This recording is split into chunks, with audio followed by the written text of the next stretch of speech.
Hi everyone. In this processing exercise, we're going to look at a specific DLA exercise. So if you haven't checked out the previous content, I covered diffuse limited aggregation simulation in 2D. And in this exercise, we're going to do a layered 3D technique. And we're going to do something similar to almost 3D printing. And we're going to produce a form of a tower structure using layered simulation data.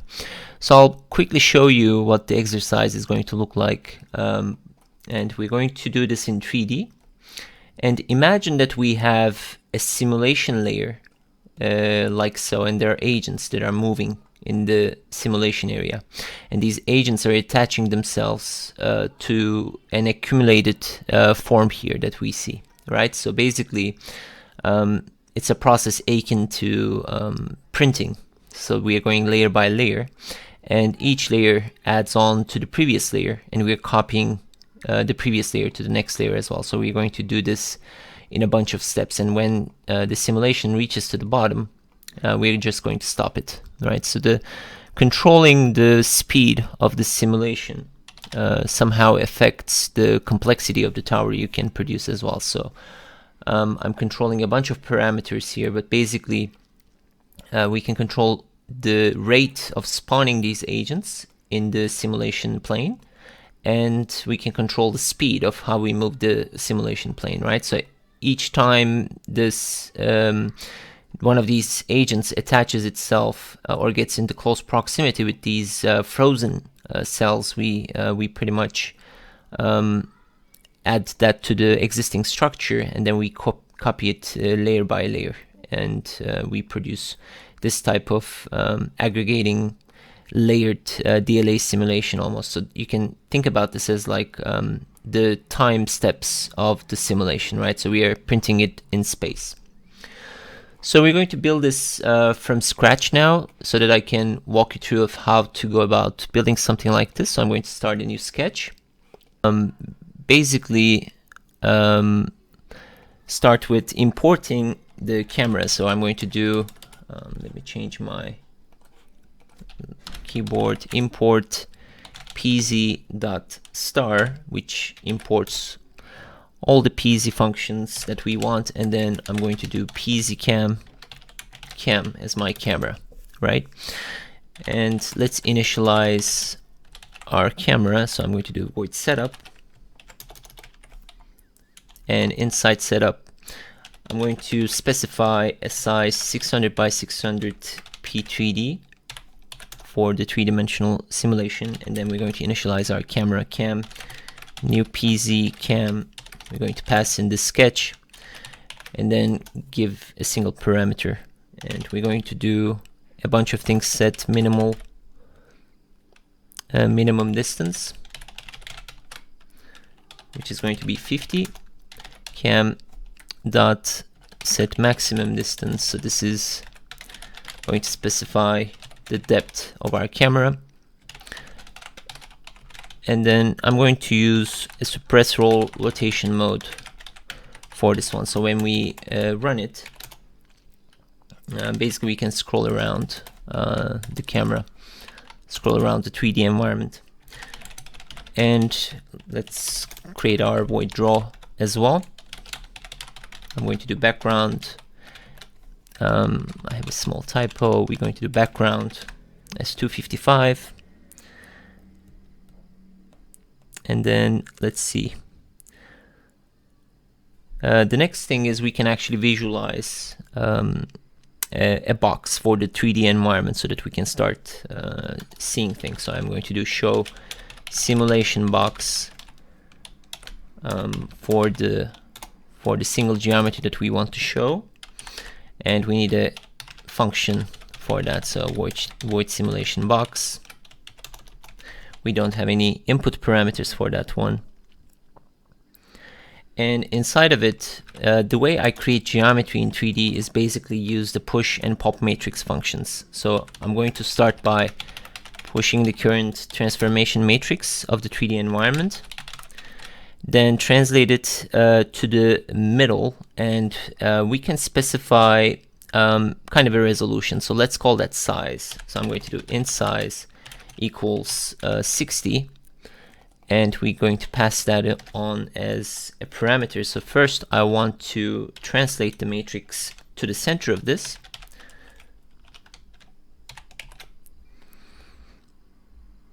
And then I'm going to do a scale, and we're going to do scale size, size, size. You can also don't have to scale it, but it kind of helps with the simplicity of producing geometry. Then I'm going to do stroke weight. Let's try 0.1. If it's too thick, we can always thin it out. We're going to have no fill for our faces, and I'm going to draw a simple box. So because we are scaling things up here, although I'm doing a box, a unit box here, it will still have a 60 by 60 by 60 dimension, right? So when I do pop matrix, this should take care of the simulation environment. So let's see if this is going to work. So when I run it, so this is our simulation box. As you can see, the line weight is a bit too thick, so maybe we can go one more resolution here. So 1/100 for line weight. So it's a bit thin now, so let's make it almost like 0.04 for the line weight. And this looks okay for now. Maybe we can thin it out a bit, so let's make it 0.2.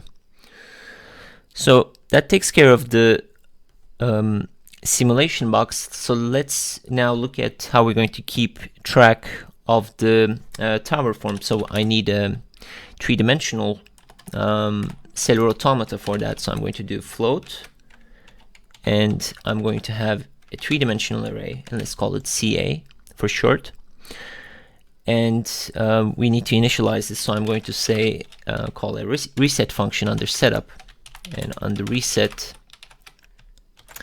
we're going to initialize our list equals new float, and we can say size for this one 3 times. So we have 60 by 60 by 60 grid, and I want to set the middle of that grid, so the center point, to be kind of the seed for my simulation. So this is the empty three-dimensional space. So when we initialize it as float, this stores a three-dimensional array that stores the values of 0. The reason why I'm doing float for the cellular automata is because I want to store 3 values. So when the value is 0, that is going to represent empty space. When it's 1, it's going to be representing a frozen cell, and when it's 0.5, it's going to be an active cell that is moving. So we're going to use these. I'm trying to do it as simple as possible. You can also go with object-oriented programming and keep different properties for these cells, but I realized that having an array makes it somehow faster, and we can keep the data using just floating values as well. So the next thing I want to do is visualize the cellular automata, and let's go inside our draw method. So I need three for loops here. So for int I equals 0, I smaller than size, and I plus plus, we are just iterating for the first array. Then for the second one, I'm going to switch this to j, another variable. You can also use any other type of variables you want, and the last one is going to be k. So this is how we iterate through a three-dimensional array using 3 nested for loops. And then I'm going to check here if the current CA, which is I, j, and k, equals some value, right? So if it's let's say 1, we want to do something with it. So we want to show a box. If not, we don't want to show anything there. So here we can simply do we can just add a simple fill, right? So I can say define the fill and stroke So let's say our fill is going to be 0. We want to have we want to highlight the geometry in black, and then I want to have red outlines around them. And after the if statement, because we are setting how we want to visualize the boxes, we can just call a show box method here, right? So we can do show box, and we want to show it at ijk, which is going to be where it's located in space, essentially. And this function doesn't exist, so we need to create that. So show box is going to be similar to show simulation box. We can actually compress them into the same function, but I wanted to do it like this so that we can see how you can also do it separately.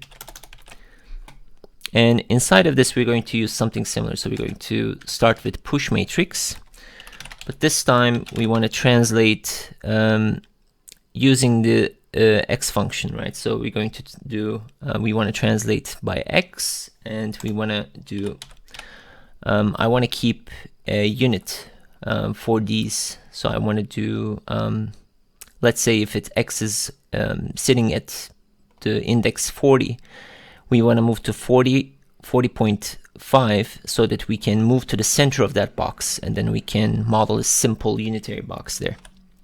So for these, we're not going to use any scale, and I'm keeping a unit dimension for the boxes, which is going to be just 1. So we're going to do the same for y, and we're going to do the same for z. And then the next thing is scale is just going to be 1, so I'm not going to do that. Stroke weight, let's do 0.03 for beginners, and we're going to do a box again, 1, 1, 1, and pop matrix as well. So the way pop matrix and push matrix works, it's the current transformation matrix. So we use this to move the coordinate system at a 3-dimensional location, and then we can draw geometry there specifically, right? So by using push and pop matrix inside, I'm relocating the coordinate system in space, and then I can model any geometry I want there. So we are first moving the coordinate system from 0, 0, 0 to this location for each box using their indices, and then I'm modeling a simple unitary box there. So when I run this now, let's see. Wow, okay, so I got an error. Let's stop this one. Maybe we should do a scale as well, because we are doing scale at the bottom. I guess the scale somehow affects this one as well. So let's do scale 1, 1, 1.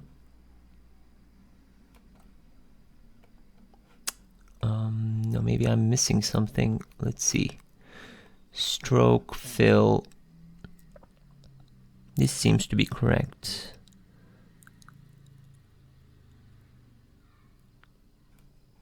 .5 is correct. XYZ.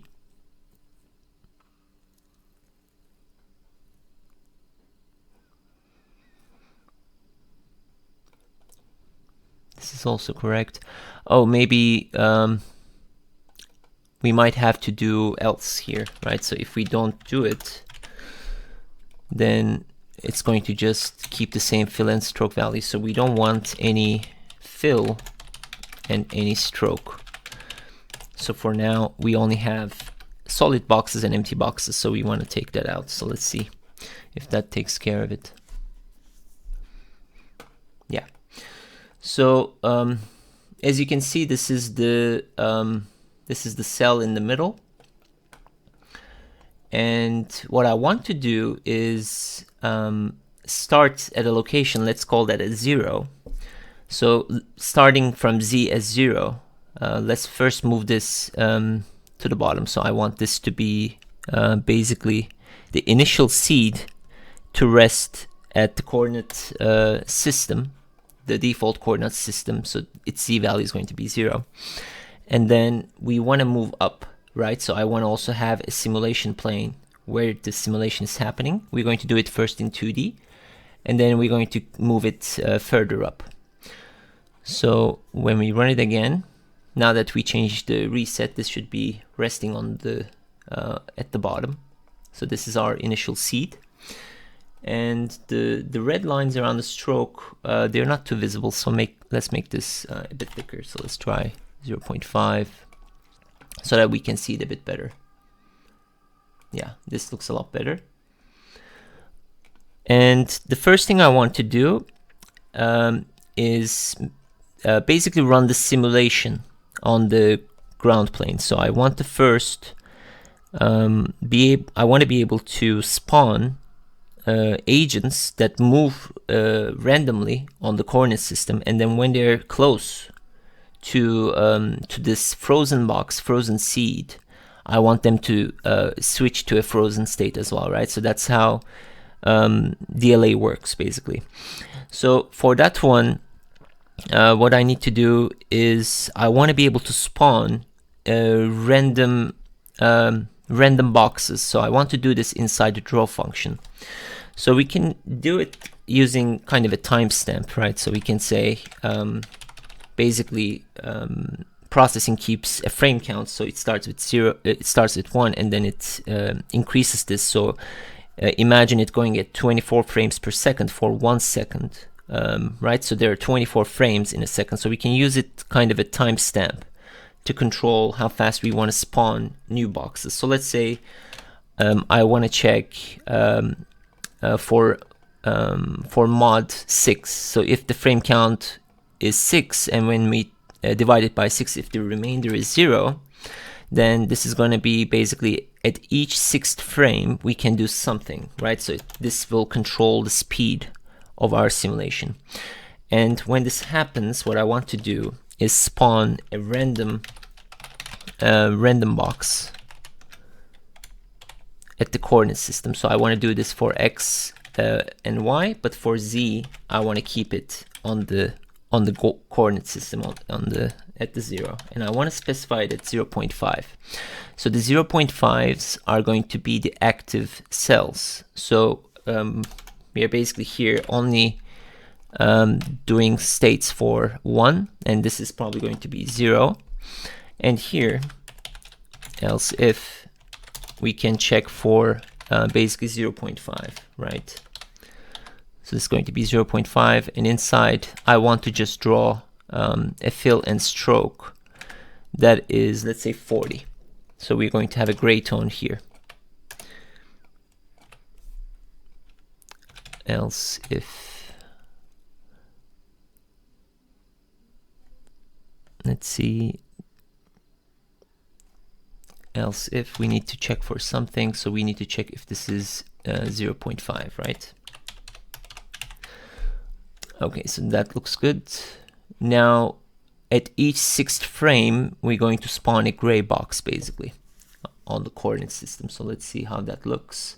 So you can see that they're spawning pretty good. So they're spawning at random locations, and what we want to do next is we want them to be able to move around, right? So they're spawning at a fast rate, and that movement we want that to be automatic as well. So for instance, we can say if we are at a cell that is storing the value 0.5, we not only want to specify the fill and stroke, but we also want to move it, right? And we can call another if statement here and say if we are in animation, I haven't set this boolean yet, but we want to say move box from I, J, K, right? So we want to pass in the location of this box and we want to move it. Now this is just going to be a simple boolean that is going to keep track of our animation, and initially it's going to be true. So we can we're going to turn it to be false when the simulation is done, and every time we have a random box we want to move it. So let's write that function. Void move box is going to be basically int I, int j, and int z. And inside of it, what I want to do is first set the current cell to be empty, right? Because we're going to move this box somewhere else. we want to set its old location to be 0. So this will set it to empty, basically. And then I want to specify a random direction for it. So I'm going to say int x equals I plus int random. Let's say we're casting it int random, and we can do -2, 2. Let's use this for movement, and I'm going to do the same for y and j, right? So we want to just move it horizontally. That's why I'm specifying kind of random x and y displacement vectors or displacement amounts. Then I want to check if they're within the confines of our simulation. So the way I do it is by checking if it's greater than 0 and smaller than size -1. So this basically makes sure that it's within my array. Let's see, maximum 0 and x, and then comma, right? So this compares between two values, and then we want to do the same for the y parameter as well. So this will be y, and this will be size -1. So this will make sure that it stays within our simulation. And then if I'm going to do if check neighbors x, y, z. So I want to check its neighbor. If it is if it's frozen, which is going to be 1, then I'm going to do set that x, y, z to be 1. Else we're going to set it to be 0.5, right? So what I'm doing here is basically taking care of a lot of the simulation. So every time we have a random spawn, which spawns at 0.5, that cell is going to be moved to a new location. And when we move it, we're going to check if it's adjacent to a cell that is frozen. If it's frozen, adjacent to a frozen cell, then we're going to set its XYZ coordinate to be 1 as well, so that it will become frozen. If not, we will keep it at 0.5. So that will make sure that our DLA simulation is working. And so I need the check neighbors function, and that function will return a boolean, check neighbors, and int x, int y, and int z. And this will, I mean, these are kind of trivial, right? You can rename any type of input you want, and it only depends on what you want to use within that function. So this is going to be a bit tricky as well, because we're going to write a for loop that also makes sure that we stay within the confines of our simulation. So I want to check for the Moore neighborhood. I'll attach a link in the description, but basically we want to check for the 8 neighbors of the cell, right? So the way we check that is by looking at the adjacent cells in this fashion. And I also want to make sure that we don't go beyond the boundary of our simulation, right? So we start by -1 for the current x value, but we want to make sure that it's not larger than, it's not smaller than 0, because if this becomes -1, then this will throw an out of bounds exception, because CA, the first index, starts at 0. And then we want to make sure that it's the last index is smaller than 59, because if it becomes 60, then it will also throw another out of bounds error. So the second for loop will be int j, and this will be basically similar, and I'll just change these parameters, and this will become j as well. And inside of it, all I have to do is check for the CA to be if it's true or not, right? So if we find ijz to be 1, then we will basically going to return true. If we exhaust these possibilities, then we're just going to simply return false. So every time I check for neighbors, if I find the frozen case, then we're going to turn the moved agent to be frozen as well. If not, it's going to stay as mobile, right? So let's see how this is going to go. Let's run it. So this should basically do a two-dimensional DLA simulation. As you can see, these cells are moving randomly, and when they're adjacent to this middle frozen area, they're attaching themselves. I'm going to make this a bit more grayish so that we can see them a bit more clearly. So let's make this a bit lighter.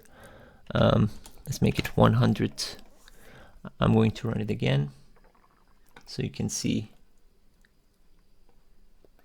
So these are the alive agents. Let's say they're moving, and the current C value is at 0, right? So the last trick I want to do is make this also move up. And one way of doing that is by keeping track of the simulation plane. So right now, we're always spawning at Z as 0. So we are always spawning at the ground plane. But we can increment this value as well, so that this type of aggregation can happen in the vertical direction. And the way I do that is by keeping a global Z value. So let's define one here. So I'm going to do int C equals 0. And I'm going to use that for the spawning. So rather than using 0 here, I'm going to use Z, right? So every time I'm moving the simulation up, I want the new cells to be spawned at that location. We can just add some lights to our simulation as well. Let's do some ambient light. And let's see. Okay, the next step is how fast do we want to increment C, right? So I also need a function to do that. And I can simply copy this layer. And let's say if the frame count, we want to increase it at every 24th frame. And all I want to do is write a new function here and call it move level. And inside of move level, what I want to do is increment Z, but also move the cells vertically. So inside the move level function, move level, we don't need any input because we're keeping track of the global variable. And inside of here, we need, again, a double for loop. So I want to go for all the two-dimensional data. So I want to first copy to the old layer to the new layer. And the way I do it is by writing a two-dimensional for loop, right? So, and what I want to do is check, basically copy the same data. So whatever ij is, I want to override it to the next layer. So we can do it like this, right? So if the current Z value is 0.5, we're going to just move it up in the cellular automata, because we're just copying this data from here to here, and I want all data to become 0 basically. And one way of doing that is we don't want to just make it all 0. We want to check if that current data is 0.5, right? So if it's an active cell, then we want to make it as frozen. So what this will do is basically it will move all the active moving cells to the next layer, and it will also copy whatever data is there, like the frozen cells, and it will copy it to the next layer as well. And we're also going to increment Z by 1 at the end, and that will take care of doing the layered effects. So when I run this now, it should basically move the accumulation, and you can see that the cells are moving, and the simulation area is moving as well. And we can control the amount of spawning, the speed of movement, as well as the speed of this type of aggregation, right? So we're getting a lot of interesting results, and it's almost like 3D printing a tower form, and it's using a diffuse limited aggregation simulation on a plane as well. So we're getting a lot of interesting results.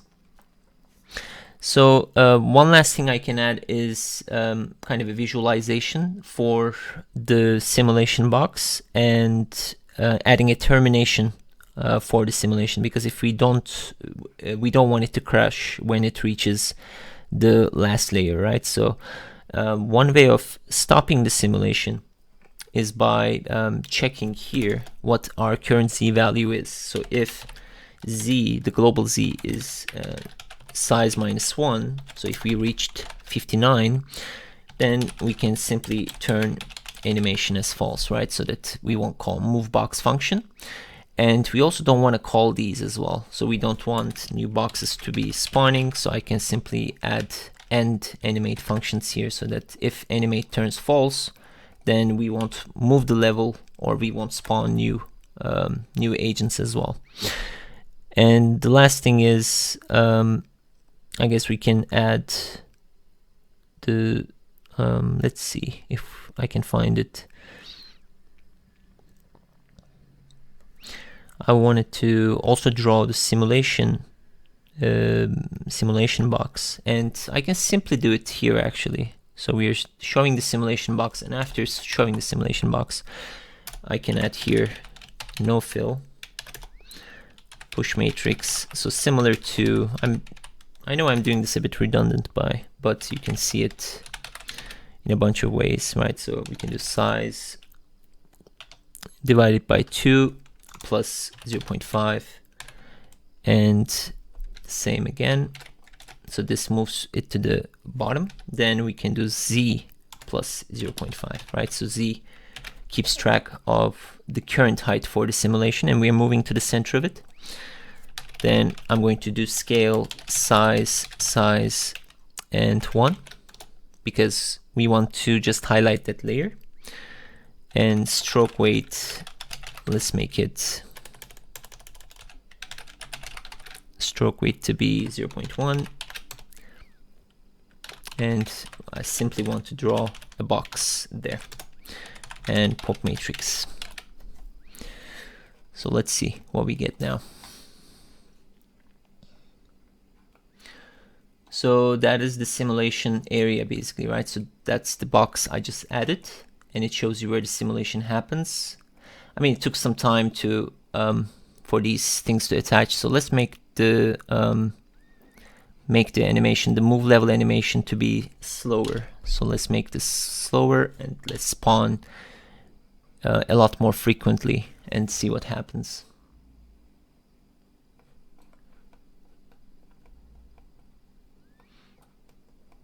Oh, we are actually moving a lot faster as well. So let's keep this at the same rate. So we want to spawn more boxes, but we want to keep the simulation slower. Yeah, so it will grow a lot faster, and it will take a lot more time to reach to the top, right? So you can see we are aggregating a lot more pieces, and it's going to print. This algorithm does really nice prints, so it produces a lot of expressive geometries, and the shapes look really nice in silhouettes, so that you can see this type of cascading effect, and it's also branching in plan. That's somehow interesting. You can also change the type of adjacency rules that you want to have.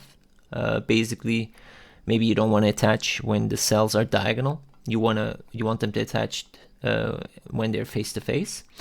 And for that one, we want to just change the check neighbors function, right? But essentially, this gives us really nice form. So it basically stops at the end, and you can also see the final state and the final cells. So that's pretty much it. I hope this was kind of interesting exercise, combining Cellular Automata, diffuse limited aggregation, and kind of in a kind of simple way. And I tried to do it as efficiently as possible. If you have any questions, you can leave comments below. And if you haven't subscribed to the channel, please check out my content. I try to upload videos every other week. I mostly do Grasshopper, but you can also see some examples in Revit and processing as well. And I also do Python coding too. So check out that content too. And thanks for watching.